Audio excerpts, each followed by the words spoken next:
ओम नमो भगवते वासुदेवाय। ओम नमो भगवते वासुदेवाय। ओम नमो भगवते वासुदेवाय। ओम नमो भगवते वासुदेवाय।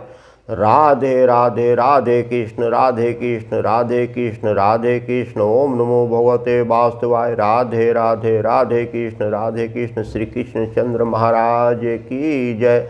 श्री कृष्ण चंद्र महाराज की जय। राधे राधे राधे राधे। ओम नमो भगवते वासुदेवाय।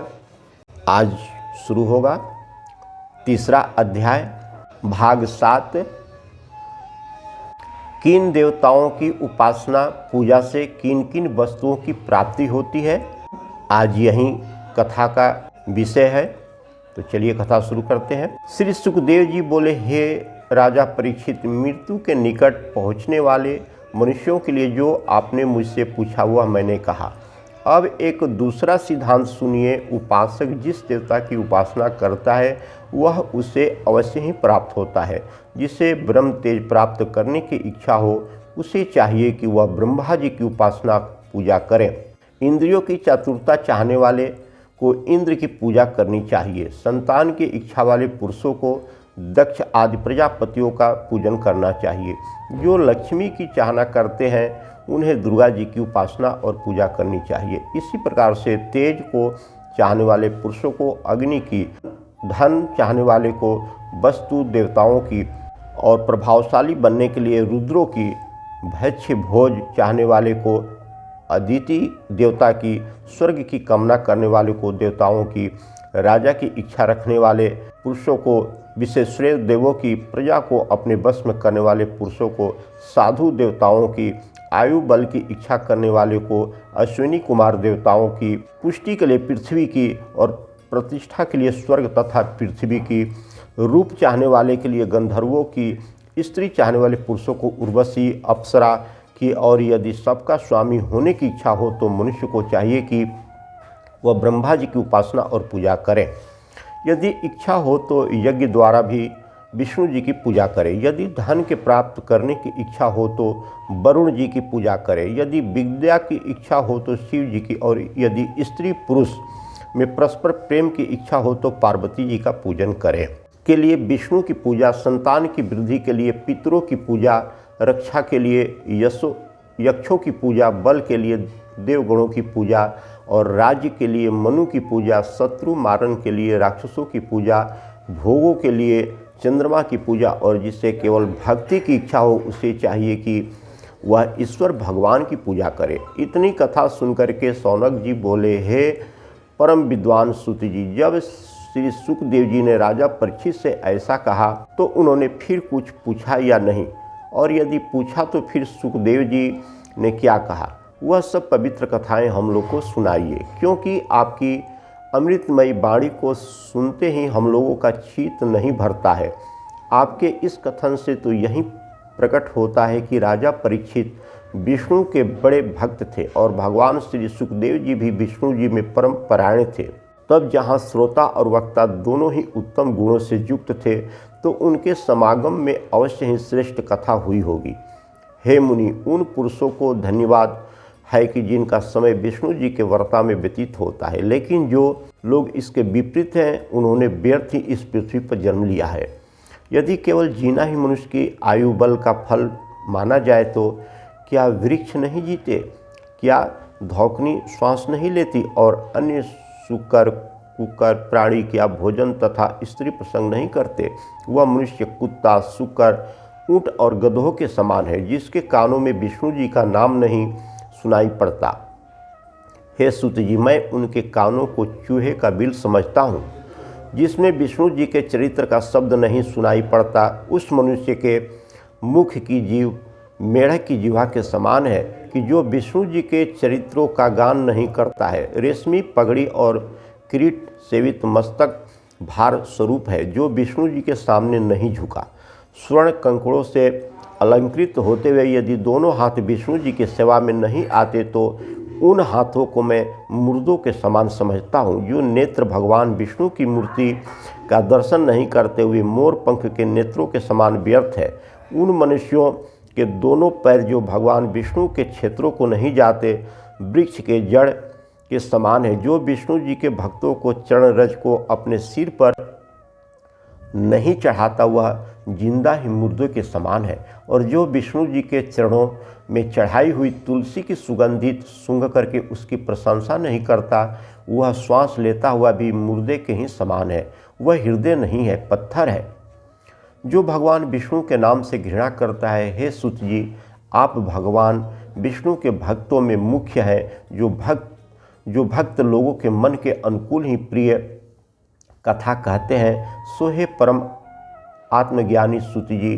राजा परीक्षित के प्रश्न पर श्री सुखदेव मुनि ने जैसे जैसे भगवान का जसोगान किया हो वह सब हम सबको कथा को सुनाइए। चौथा अध्याय, सूत जी द्वारा भगवान के गुणों का वर्णन।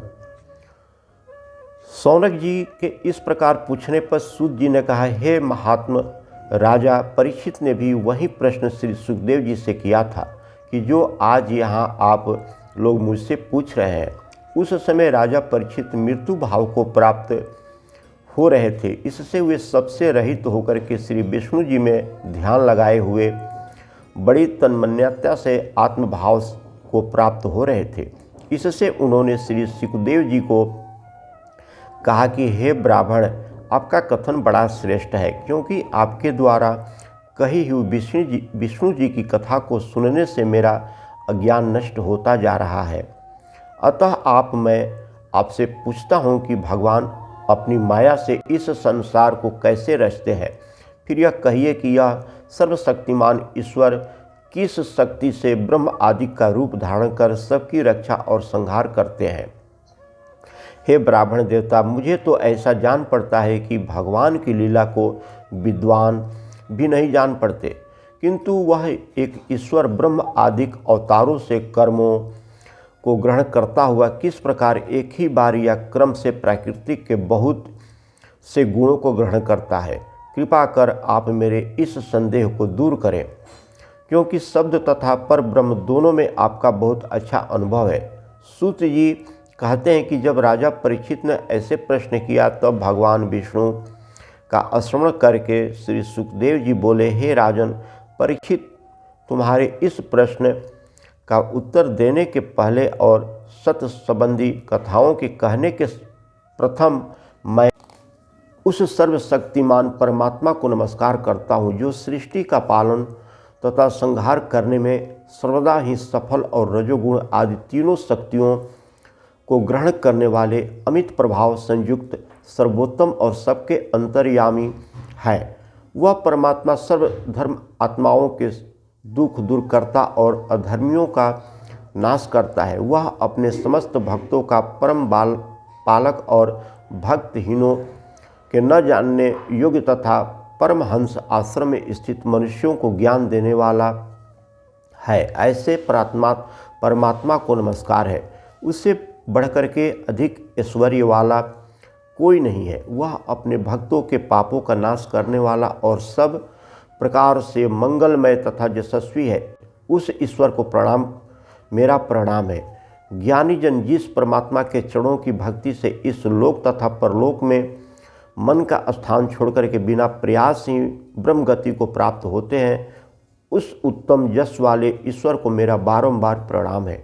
चाहे कोई कैसा भी तपस्वी, यशस्वी, योगी, सदाचारी और मंत्रवेता क्यों न हो, किंतु उसे भगवान में अपने कर्मों को अर्पण किए बिना कल्याण की प्राप्ति नहीं होती। अतः उस उत्तम यश वाले ईश्वर को मेरा प्रणाम है।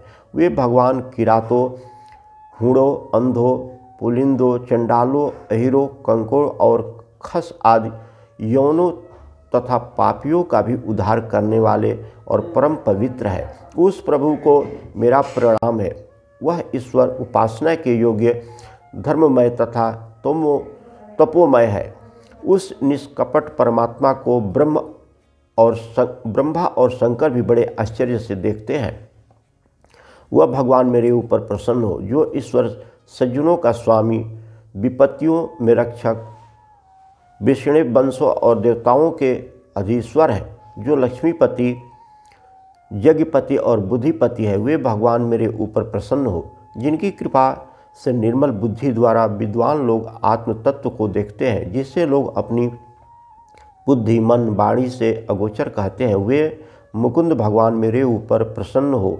उन भगवान की महिमा अपरंपार है जो प्रथम कल्प अवस्था के पहले ब्रह्मा के हृदय में सृष्टि का विषय आरंभ करने वाले 16 तत्वों के प्रेरक होकर के सब लक्षणों से युक्त साक्षात वेद स्वरूप है। जिस ईश्वर ने ही पृथ्वी आदि की रचना की, जिसने 11 इंद्रिय और 5 महाभूत अपनी कला से प्रेरित किए हैं, वही ईश्वर मेरी वाणी में ऐसी शक्ति भर दे कि जिसे सुनकर के श्रोतागण मुग्ध हो जाए। फिर मैं उस अमित तेज वाले भगवान वेद व्यास जी को प्रणाम करता हूँ, जिसके मुख कमल से निकले हुए ज्ञान में अमृत को भक्तजन पीते हैं। 5वां अध्याय संसार के रचयिता, पालक एवं संहार का वर्णन तथा संसार की स्थिति, लय, गुण, स्वरूप आदि का निरूपण। श्री सुखदेव जी बोले, हे राजा परीक्षित, इस समय जैसा प्रश्न आपने पूछा है, ऐसा ही प्रश्न एक समय नारद जी ने भी ब्रह्मा जी से पूछा था। अब उसी को नारद जी के ही शब्दों में यथातथ्य मैं तुम्हें सुनाता हूँ। नारद जी बोले, हे पितामह, आपको नमस्कार है। हे देव आत्म तत्व को किस प्रकार देखा जाता है, वह ज्ञान मुझे बतलाइए। यह संसार किसके द्वारा प्रकाशित होता है, किसके आश्रित है, इसको रचने वाला कौन है, यह किसमें लीन हो जाता है, और यह संसार स्वयं जैसा का तैसा विद्यमान है या किसी कारणवश खड़ा है, इसको यथा स्वरूप में मुझसे कहिए। हे पूर्वज, आप भूत भविष्य और वर्तमान के जानने वाले हैं, और जहाँ तक मैं समझता हूँ कि आप ही ने अपने विशेष ज्ञान से इस संसार का निश्चय किया है, किंतु इसका ज्ञान आपको कैसे हुआ है, आपने किसका आश्रय लिया, आपका क्या स्वरूप है, और आपने अकेले ही अपनी माया से इन पृथ्वी आदि महाभूतों की किस प्रकार रचना की है, वह सब मुझे बतलाइए। इन सब भूतों का आप अपनी आत्मा से ही पालन करते हैं और इनका पराभव करने वाला दूसरा नहीं है, अथवा आप स्वयं अपनी ही शक्ति का आश्रय करके बिना परिश्रम मकड़ी के समान संसार की रचना करते हैं। वह क्या है, यह आप मुझसे कहिए। यद्यपि यह मैं अच्छी तरह जानता हूँ कि संसार में उत्तम, मध्यम और अधम नाम, रूप और गुणों सहित इस संसार को और इसके स्थूल तथा सूक्ष्म पदार्थों को आप ही पैदा करते हैं। तथापि आपने इसके लिए जो भयंकर तप किया, इसमें हमें खेद होता है कि कोई इसका ईश्वर भी है। जो हो, मैं एक शिष्य के समान ही आपसे यह सब जानने की इच्छा करता हूँ। नारद जी के ऐसे पूछने पर ब्रह्मा जी बोले, हे वत्स, जो तुम यह दया संयुक्त किंतु संदेहपूर्वक यह प्रश्न करते हो, तो तुम्हारा यह विचार बड़ा उत्तम है, क्योंकि इस प्रश्न को पूछ करके तुम मुझे लोक कल्याण के लिए प्रेरित कर रहे हो। परोपकार से बढ़कर के दूसरा धर्म नहीं है। फिर जो तुम मुझसे ईश्वर करके मानते हो, तुम्हारा यह भी वचन मिथ्या नहीं है, क्योंकि मुझ में अवश्य ही ईश्वर का प्रभाव विद्यमान है। परंतु इसके साथ ही तुम्हें यह भी जानना चाहिए कि मेरे ऊपर भी एक ईश्वर विद्यमान है। वे है विष्णु नारायण। उन्होंने ही पहले पहल इस संसार को निज प्रकाश से प्रकाशित किया है, जिनके आश्रय होकर मैं सूर्य, चंद्रमा, ग्रहण, नक्षत्र, आकाश में तारे और अग्नि सहित सृष्टि की रचना करने में सफल हुआ। यह उन्हीं की माया है जिसमें तुम लोग मुझे संसार का कारण कहते हो। अतः उन भगवान वसुदेव को नमस्कार करता हूँ। पर भगवान की ऐसी दुस्तर माया में भी मूर्ख व्यक्ति ही में रोड़े अटकाते रहते हैं और उस प्रकार अहम मम ऐसा कह करके अपनी प्रशंसा करते हैं। किंतु वास्तविकता यही है कि यह पृथ्वी आदि द्रव्य, कर्म, काल, स्वभाव तथा ये समस्त जीव उसी भगवान वासुदेव के उत्पन्न किए हुए हैं और इस प्रकार की ये विष्णुमय है। हे नारद, यह वेद और देवतागण नारायण श्री विष्णु जी के ही अंग से उत्पन्न हुए हैं। वे नारायण यज्ञ के द्वारा ही प्रसन्न होते हैं। यह जप, स्मरण, प्राणायाम सब कुछ उन भगवान की प्रीति के लिए किए जाते हैं। इन सब का फल देने वाला ही सर्वात्मक, सर्व साक्षी और सर्व अंतर्यामी है, जिन्होंने आकाश को उत्पन्न किया। आकाश का विशेष गुण शब्द है, जिससे विकार उत्पन्न हुआ कि जिससे स्पर्श गुण वाला पौन उत्पन्न हुआ। वह आकाश के संयोग से प्रत्यक्ष हुआ, जिससे एक शरीर की उत्पत्ति हुई, जिसमें इंद्रिया और मन विद्यमान हुए। तदंतर काल, कर्म और स्वभाव के कारणवश उसमें भी विकार हुआ, और तब शब्द, स्पर्श और तेज के योग से रूप उत्पन्न हुआ। फिर उस तेज से रसात्मक जल को उत्पन्न किया। तब शब्द, स्पर्श और रूप के मेल से जल में भी विकार उत्पन्न हुआ, जिसने गंध को उत्पन्न किया, जिससे भगवती पृथ्वी उत्पन्न हुई। इस प्रकार एक दूसरे के मेल से शब्द, स्पर्श, रूप, रस और गंध उत्पन्न हुआ। फिर उसी सत्वगुणी अहम भाव ने मन तथा 10 इंद्रियों को अधिष्ठा 10 देवताओं को उत्पन्न किया, जो दीक, पवन, सूर्य, प्रजेता और अश्विनी कुमार, ये 5 कान, त्वचा, नेत्र, जिह्वा और नासिका के अधिष्ठा हुए। फिर अग्नि, इंद्र, उपेंद्र, मित्र और प्रजापति, ये 5 बाड़ी, हस्त, पांव, गुद्दा और उपेंद्रियों के अधिष्ठा हुए। इसी प्रकार जब तेज में विकारता आई तो उससे स्वर्ण, त्वचा, प्राण, दृष्टि, जिह्वा, वाणी, भुजा, लिंग, चरण और गुदा, ये 10 इंद्रिया और ज्ञान शक्ति वाली बुद्धि तथा क्रिया शक्ति वाला प्राण उत्पन्न हुआ। परंतु अब ये सब स्वयं अपनी शक्ति से कुछ न कर सके, अर्थात जब चाहते हुए भी ये अपने लिए शरीर की रचना न कर सके। तब विवश हो विष्णु भगवान की शरण में गए। तब विष्णु जी ने इन सब को मिला करके अपनी शक्ति से ब्रह्मांड नामक शरीर की रचना की। फिर उस आकृति के लिए हुए शेषशाही भगवान हजारों वर्ष तक जल में पड़े रहे। फिर काल, कर्म तथा स्वभाव में स्थित परमात्मा ने उस शरीर को चैतन्य किया। जिस एक ही अंड में हजारों चरण, भुजाएं, नेत्र, मुख और मस्तक विद्यमान थे, भगवान उस अंड को तोड़ करके बाहर निकले। तब उनकी कुटी के नीचे के अंश से नीचे के 7 लोक बने। ब्राह्मण उस पुरुष के मुख है, क्षत्रिय भुजा है, वैश्य उसकी जंघा है तथा उसके पैरों से शूद्र उत्पन्न हुए हैं।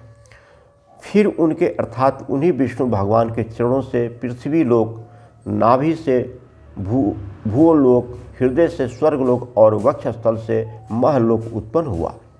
पश्चात उनकी ग्रीवा से जनलोक, स्तनों से तपोलोक और मस्तक से सत्यलोक की उत्पत्ति हुई, जिनकी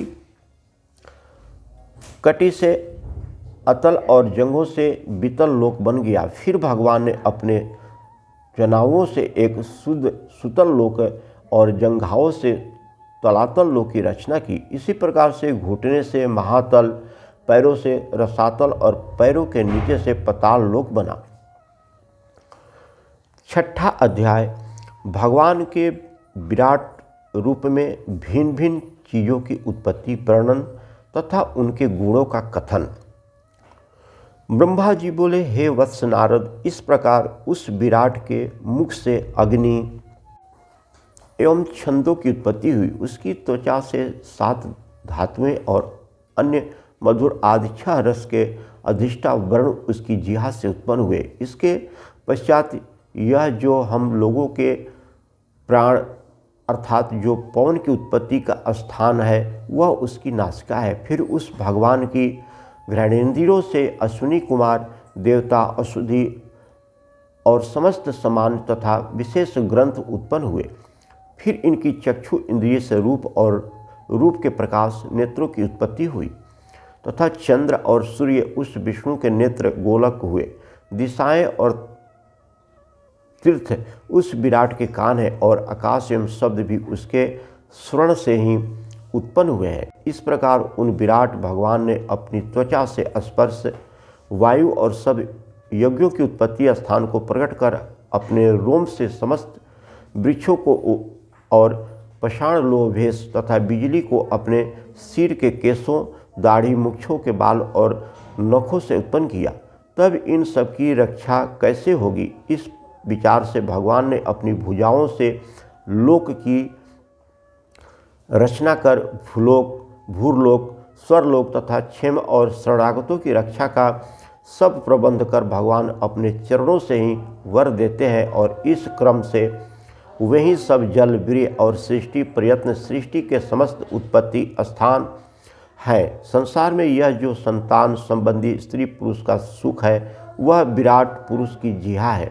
मल त्याग का उत्पत्ति स्थान वायु इंद्रिय है, उनके हृदय से ही हम लोग के मन का स्थान बना है। उस विराट पुरुष ने भी गुण संयुक्त मुझे, तुम्हें और सनत कुमारों को अपने हृदय से उत्पन्न कर शिव मारीची सहित सब देवता, दानव, मनुष्य, हाथी, पंछी, मृग, सर्प, गंधर्व, अप्सरा, यक्ष, राक्षस, भूतगण, नाग, पशु, पितर, सिद्ध, धराधर, वृक्ष और जल थल सहित आकाशचारी अनेक प्रकार के जीव और ग्रह, नक्षत्र, तारा, धूमकेतु, बिजली, मेघ और जो कुछ भूत भविष्य तथा वर्तमान दिखाई पड़ रहा है, इन सब को उस विराट पुरुष ने ही उत्पत्ति किया है। तो थी वह एक बलिसत्य से कुछ ही अधिक बड़ा तथापि आज वह इतने बड़े संसार को आच्छादित कर रहा है। इस प्रकार देखा जाए तो वह विराट पुरुष ही सबका भय रहित और मोक्ष स्थान है, कारण कि वह कर्म फल से परे है। यही उसकी महत्ता है। वह ईश्वर की ही सबका स्वामी है। हे ब्राह्मण, यह समस्त पृथ्वी उस ईश्वर के एक चरण के बराबर नहीं है। संसार में जो कुछ भी है वह उस ईश्वर परमात्मा के अधीन है। अमृत, क्षेम तथा अभय महरलोक के ऊपर और इस प्रकार क्रम से जनलोक, तपोलोक तथा सत्यलोक में स्थित है, परंतु नैसर्गिक ब्रह्मचारी, वनप्रस्थी तथा यतियों का आश्रय त्रिलोक के बाहर है और गृहस्थ जनों का आश्रय त्रिलोक के भीतर है। हे वत्स, एक विद्या और दूसरी अविद्या अर्थात दक्षिण और उत्तर के ये दो मार्ग सबके लिए प्रशस्त है। इन्हीं दोनों मार्गों से भोग तथा मोक्ष प्राप्त किए जाते हैं। अंड और विराट में कोई भेद नहीं है, दोनों ही उस शुद्ध सत्ता से उत्पन्न हुए जो ईश्वर और परमात्मा के नाम से जाने जाते हैं। हे नारद, जब मैं इन महात्म्य पुरुष की नाभि में उत्पन्न हुए कमल से उत्पन्न हुआ तो मैंने पुरुष के अंगों के सिवाय और कुछ यज्ञ सामग्रियों को नहीं जाना, परंतु बाहर आने पर मैंने यज्ञ की सब सामग्रियों को भली भांति विचार कर संग्रह किया, क्योंकि मुझे पुरुष के सब अंग प्राप्त हो चुके थे और मैंने अपनी युक्तियों से सब कुछ करके देख लिया था। तब मैंने यज्ञ की सब सामग्रियों को एकत्र कर यज्ञ पुरुष ईश्वर को यज्ञ के द्वारा खुश किया। तब मुझे ऐसा करते देख करके तुम्हारे भाई इन 9 प्रजापतियों ने भी सावधान होकर के इंद्र आदि रूप से व्यक्ति पुरुषों की पूजा कर उन्हें तृप्त किया। इसके पश्चात समय आने पर अन्य मनु तथा ऋषि लोगों ने भी विष्णु भगवान की पूजा की तथा पितर देवता एवं मनुष्यों ने भी यज्ञों के द्वारा उन विष्णु जी का पूजन किया जो स्वतः निर्गुण है और जो सृष्टि के आदि में माया के अनेकों गुणों को ग्रहण करते हैं। उन नारायण भगवान में यह सारा संसार अधिष्ठित है। हे नारद, मैं उन्हीं भगवान की आज्ञा पाकर के सृष्टि की रचना करता हूँ। उन्हीं के वश में रहकर के महादेव जी संहार करते हैं और वह परम मायावी पुरुष रूप से संसार का पालन करता है। हे तात, तुमने जैसा मुझसे पूछा था वह सब मैंने तुम्हें बतलाया। भगवान के अतिरिक्त इस कारण रूप सृष्टि में और कोई कुछ करने वाला नहीं है।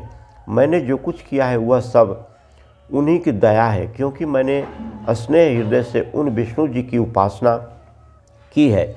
बस इसी कारण से मेरी वाणी कभी झूठ नहीं होती और इस प्रकार में जो कुछ भी गति विगति सोचता हूँ वह कभी झूठ नहीं होती।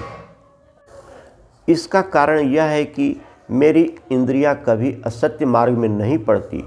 मैं साक्षात वह वेदमय और तपोमय हूँ कि जिससे प्रजापति भी प्रणाम करते हैं, परंतु इस प्रकार के निर्गुण योग में स्थित रहकर भी मैं उस ईश्वर को नहीं जान सका जिसने हमें जन्म दिया।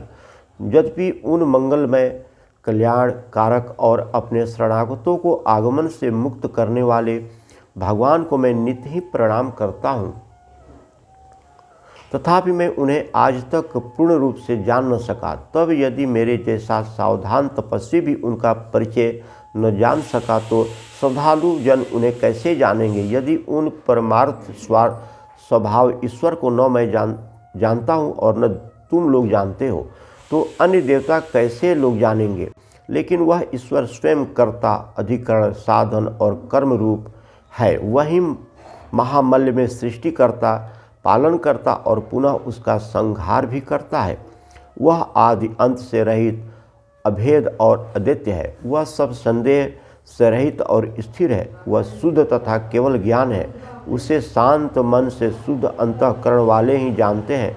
वह दुष्ट और कुतर्कियों को नहीं दिखलाई पड़ता। हे परम तपस्वी नारद, मैं, तुम, रुद्र और दक्षा आदि ये प्रजापति तथा समस्त महर्षिगण और गरुड़ आदि तथा मनुष्य, लोकपाल और पताल आदि लोकों के स्वामी, गंधर्व, विद्याधर एवं चारणों के स्वामी, यश, राक्षस, उरग तथा नागों के स्वामी, पीतर, दैत्यत्व, सिंधेश्वर, दानवों के स्वामी, अन्य जो प्रेत, पिशाच, भूत, कुष्मांड, जलचारी, जीव, मृग तथा पंछी के स्वामी, और जो कुछ भी इस संसार में ऐश्वर्य और तेज युक्त, इंद्रिय तथा मन की शक्ति से युक्त, शक्ति संपन्न, क्षमाशील तथा शोभा, लज्जा, संपत्ति और बुद्धि युक्त, आश्चर्य, वर्ण और अरूप जो कुछ भी है, वह सब उसी ईश्वर परमात्मा की देन है। हे मुनि, अब मैं तुम्हें उस महापुरुष ईश्वर की मुख्य लीलाओं को बतलाऊंगा जो उन्होंने अवतार लेकर के पृथ्वी का भार उतारने के लिए किए हैं। इन्हें तुम ध्यानपूर्वक सुनो। 7वां अध्याय, श्री विष्णु भगवान के अवतारों का वर्णन करना। ब्रह्मा जी बोले, हे तपस्वी नारद, जब अनंत विष्णु जी ने वराह अवतार धारण कर पृथ्वी को उठाने की इच्छा की, तब जिस प्रकार इंद्र ने पर्वत को तोड़ डाला था, उसी प्रकार उन्होंने महासमुद्र के मध्य में आए हुए हिरण्याक्ष आदि दैत्यों को दाढ़ से विदारण कर दिया। तब रुचि नामक प्रजापति की आकृति नाम की स्त्री से सुयश नाम का ऐसा पुत्र उत्पन्न हुआ, जिसने अपनी स्त्री दक्षिणा में यज्ञ नाम के देवताओं को उत्पन्न किया। समय आने पर इन पुत्रों ने त्रिलोकी का बड़ा भारी दुख हरण किया। इससे महात्मा स्वयंभू मनु ने उन्हीं सुयश भगवान को हरि की उपाधि दी। पश्चात कर्दम मुनि के घर में उनकी देवभूति नाम की स्त्री से अपनी 9 बहनों के सहित कपिल देव मुनि उत्पन्न हुए। ये महात्मा बड़े ही ज्ञानी और ब्रह्मवादी थे। उन्होंने अपनी माता को ब्रह्म ज्ञान दे करके उसी जन्म में मुक्ति प्राप्त करा दी। तब परम तपस्वी अत्रि मुनि ने संतान की इच्छा प्रकट की।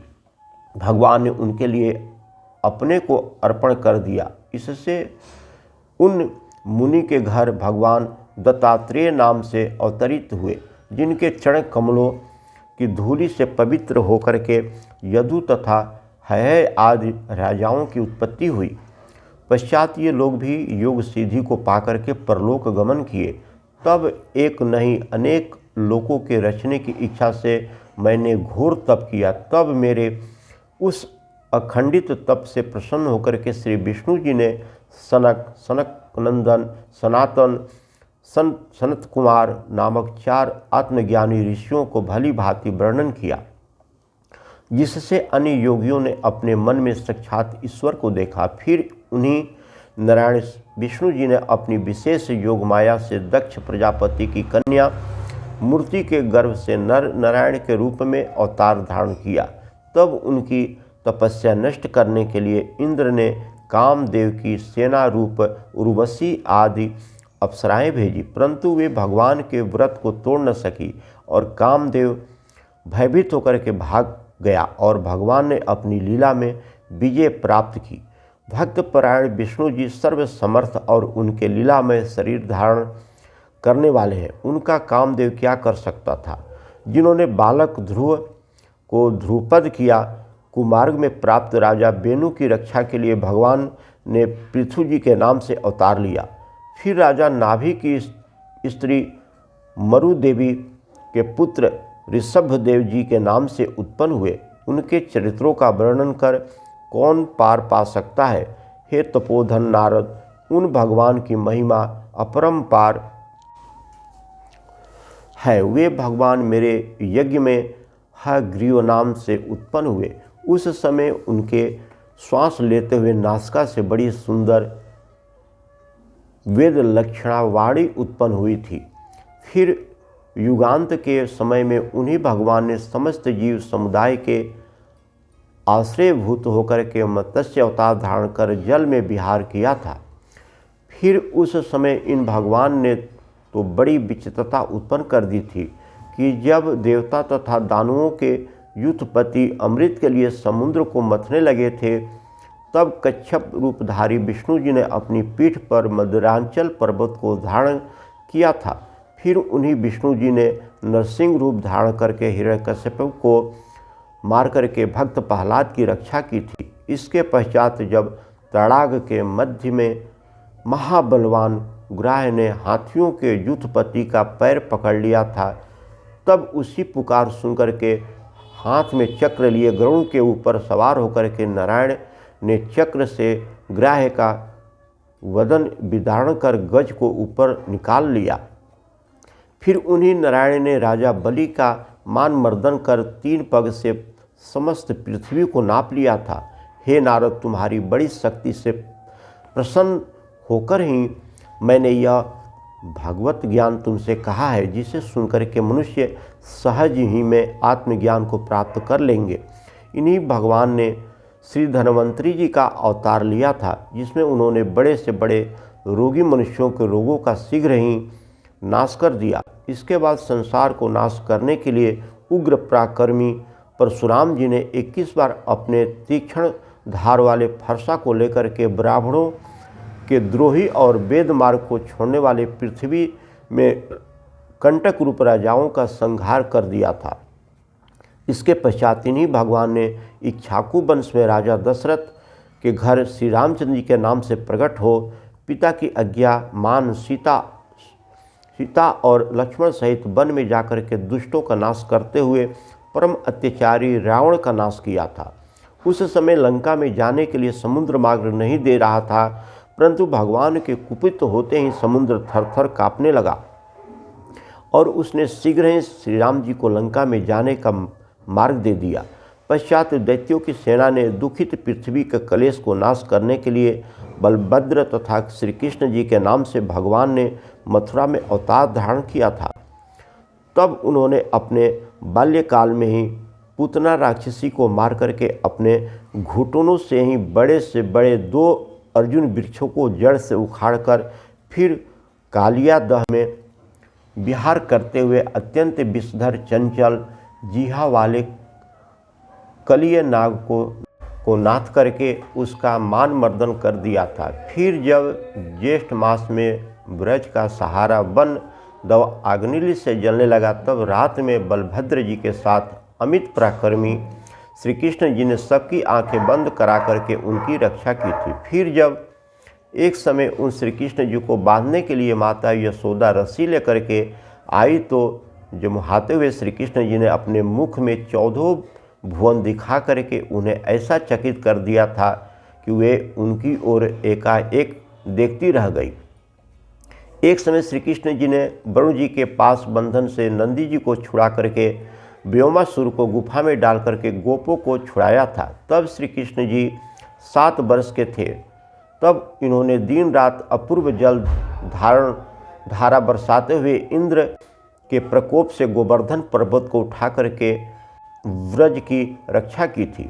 फिर जब चंद्रमा की किरणों से व्याकुल रात्रि में रास रचने की इच्छा से श्री कृष्ण जी वन में क्रीड़ा करने लग गए, तब वहाँ नृत्य और गान के माधुर्य से उत्पन्न कामदेव रूप वाली स्त्रियों को हरने वाले शंखचूड़ का उन्होंने सिर काट दिया। और फिर जो पलम्बासुर, धेनुकासुर, बक्कासुर, केसी, अरिष्टासुर, चारुण, मुष्टिक, कुवलयापिंड, कंस, कल्यावन, भौमासुर तथा प्रौणिक आदि शाल्य, मयंद, और द्विविंद आदि वानर और बलव विदुरथ और रुक्मी आदि प्रशंसनीय धनुषधारी योद्धा तथा कंबोज, मत्स्य, कुरु, केक और श्रीयंज आदि अतताइयों को बलभद्र, भीम, अर्जुन आदि विष्णु जी के कपट नामधारी पुरुषों ने उन सबको मार करके वैकुंठ स्थान को भेज दिया।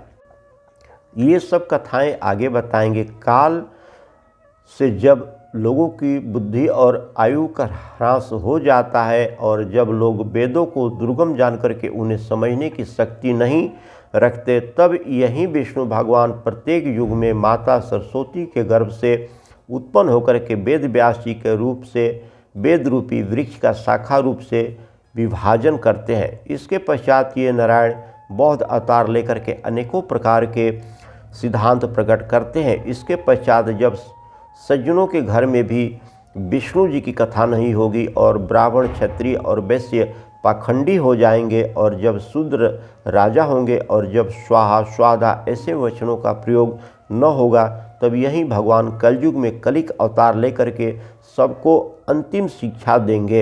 हे नारद, कहाँ तक कहूँ, विष्णु जी के चरित्र का अंत नहीं है।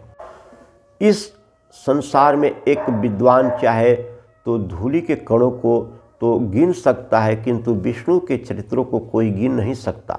जब भगवान की माया को मैं नहीं जानता, तब और लोग कैसे जानेंगे। मैं तो यह समझता हूँ कि हजार मुख वाले आदि देव शेष भी इनके गुणों को गाते हुए पार नहीं पा सकते। तब भला वही भगवान जिसके ऊपर दया करे और जो कपट रहित होकर के विष्णु जी के चरणों का आश्रय करें, वह क्यों न शीघ्र ही उत्तम ज्ञान को प्राप्त हो जाएगा।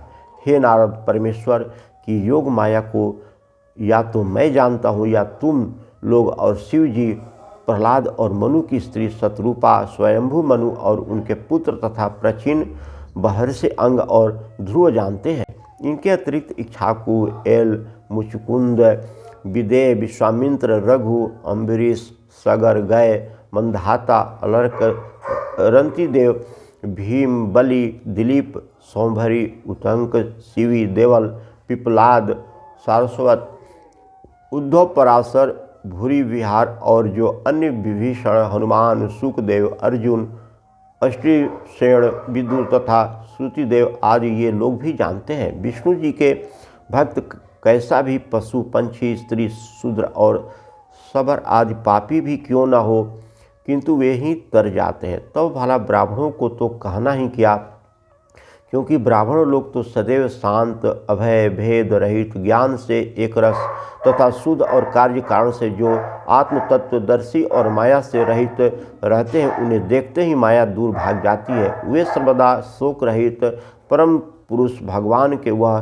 ब्रह्म स्थान है कि जिनमें मन को स्थिर करके यत्न करने वाले मनुष्य अभेय विषयों का भी सेवन कर सकते हैं।